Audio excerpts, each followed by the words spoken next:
Deixamos morrer os portugueses para salvar o SNS. Em fevereiro publiquei um post em que defendia que ia morrer muito mais gente por causa do vírus sem estar infectada do que aqueles que o estão, os infectados. Realmente ninguém consegue explicar o que aconteceu aos milhares de pessoas que morreram a mais do que a média dos últimos anos, desde 16 de março até finais de abril. E aqui temos uma prova do que eu sempre disse. Porém, também tenho que dar razão a quem defende que o Covid não vitima apenas os idosos e nem sequer apenas os infectados. Mas também não é bem o Covid que os está a matar, é preciso dizer a verdade. É a estupidez. Este jovem com 36 anos foi vitimado pela estupidez e não por um vírus qualquer. Foi vitimado pela estupidez do sistema que é pago para tratar, mas o deixou morrer. E é só mais um dos milhares a quem isto acontece. Eis aqui uma verdadeira vítima do vírus, ou melhor, do SNS. Morre de ataque cardíaco, ao qual ainda resistiu 24 horas, e o SNS mandou-o para casa porque não tinha feito o teste ao vírus. Mas também não lhe o fez. Mandou o jovem de 36 anos voltar ao hospital no dia seguinte para fazer o tal teste. Portanto, no hospital de Beja não havia testes naquele dia, 26 de abril. Nem sequer um. Ao contrário do que Graça Freitas e a Ministra da Saúde mentem todos os dias nas TVs. Ou seja, o SNS enviou o jovem para a morte. E agora mais dois pormenores igualmente chocantes. O primeiro é que a família do jovem garante que durante o pouco tempo que durou a consulta, a médica passou todo esse tempo ao telefone a dar os parabéns a alguém que estava do outro lado da linha. Durante o tempo de serviço, a médica preferiu manter um ato social, uma congratulação por um aniversário, a tratar do doente em estado grave que tinha à sua frente. Devo dizer que nada que me espante. Já vi este filme mais do que uma vez. E a partir de agora, o informo que vou dar a minha opinião sobre o que se passa no SNS. Não estou a acusar nenhum médico nem nenhum profissional em particular. Filo formalmente, relativamente à médica que enviou o meu pai para a morte por negligência e ela aí até foi condenada, mas no final safou-se.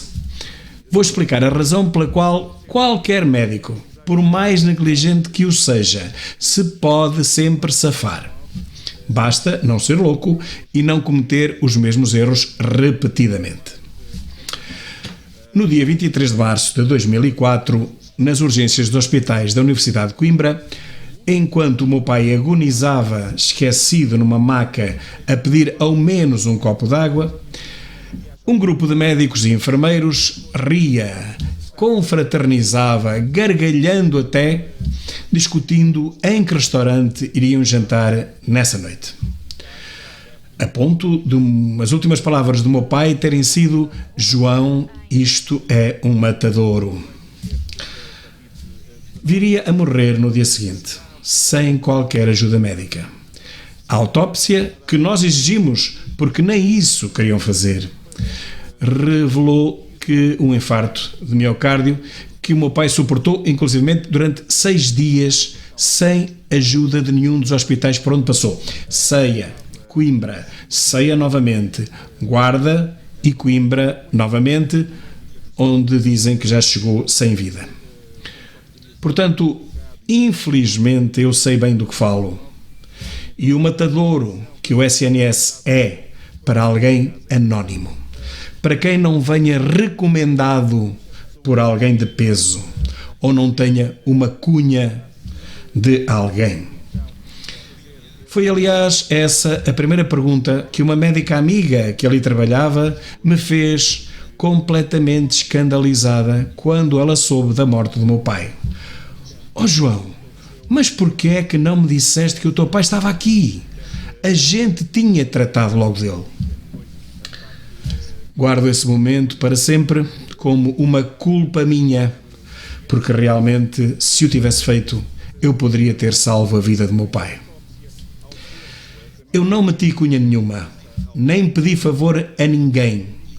E tinha lá muita gente que podia ter feito e podia ter recorrido. Um deles até era chefe de serviço na altura.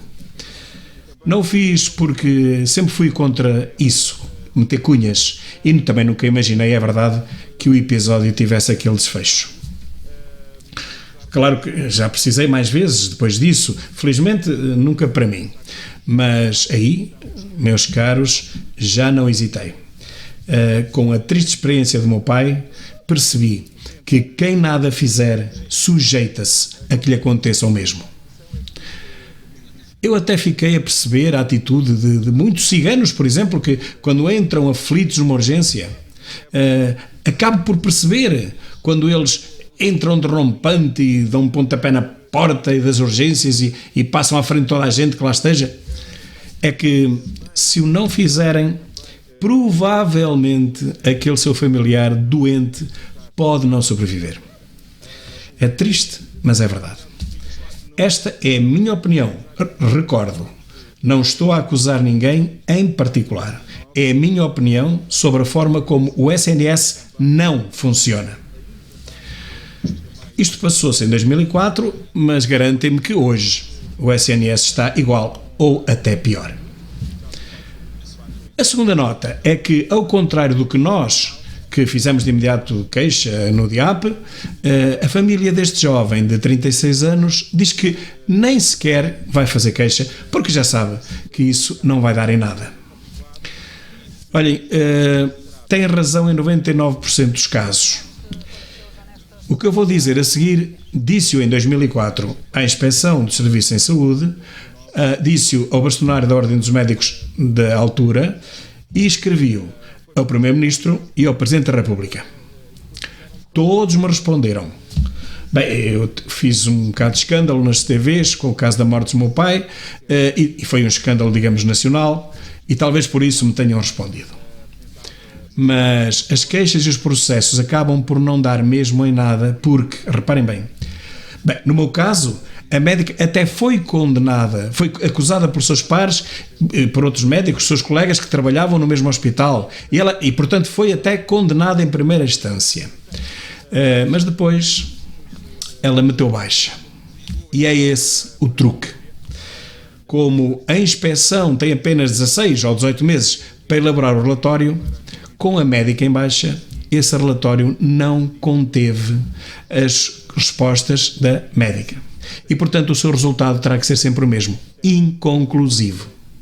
Ora, isso em recurso faz cair a primeira condenação pela base. Se o relatório médico é inconclusivo, a Justiça não pode condenar indúbio pro réu. Mas atenção, o relatório é inconclusivo porque a médica mete baixa e recusa-se a responder ao inquérito e ao processo. Portanto, esta é a escapatória de todo e qualquer profissional de saúde que não queira ser condenado. Por mais negligente que tenha sido o seu comportamento, ou até por mais gente que tenha enviado para a cova. Mais tarde, vim a confirmar que o mesmo método é usado de forma recorrente por outros médicos. Nunca o esquecerei. Nada, mas absolutamente nada lhe fizeram. E no final do dia, enviaram-no para a ceia, sem sequer se terem preocupado em saber o que é que o meu pai tinha. Até nisso foram negligentes. Enviaram-no para a ceia às 8 da noite e às 11 da noite do mesmo dia ele ainda estava no Hospital de Coimbra, vejam. Porque parece que esqueceram de um procedimento qualquer, segundo me disse mais tarde a médica que substituiu essa tal médica que enviou o meu pai para a morte. Como é que eu sei disto tudo? Perguntou o leitor. Sei-o porque consegui entrar nas urgências, consegui permanecer horas ao lado do meu pai antes que me expulsassem de lá. Por isso eu vi com os meus olhos a forma como o meu pai foi ignorado durante mais de 10 horas e depois a forma como foi enviado à procedência. Claro que eu nunca imaginei que o desfecho fosse a morte, senão nenhum daqueles médicos nem enfermeiros continuariam a rir e a gargalhar enquanto o meu pai, ali desprezado numa maca, era deixado agonizar e morrer sem que nada, repito, nada, lhe tivesse sido feito. É este o SNS que a última esquerda da Europa quer salvar. Ela quer salvar estes procedimentos, esta diferenciação no tratamento entre quem tem cunhas e quem as não tem, ou as não quer utilizar. Ela, a esquerda, quer salvar este status quo, esta desgraça. É preciso salvar esta miséria, nem que para isso se deixem morrer, por negligência, milhares de doentes por ano. Portanto, afinal, sempre é verdade que o vírus não mata apenas os idosos. A estupidez e o SNS, esse sim, matam milhares de jovens e velhos. É quem lhes aparecer pela frente. Aqui fica este meu alerta, que desde 2004 venho fazendo repetidamente para que, pelo menos quem me ouvir, abra os olhos e fiscalize o percurso dos seus entes queridos dentro do SNS.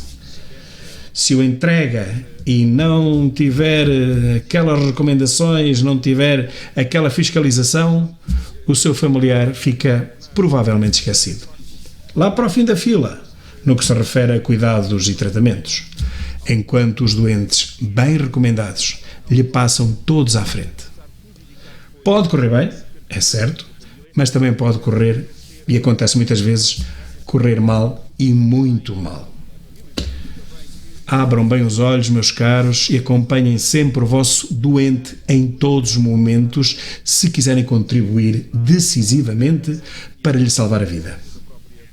É esta a minha opinião e, infelizmente, bem fundamentada.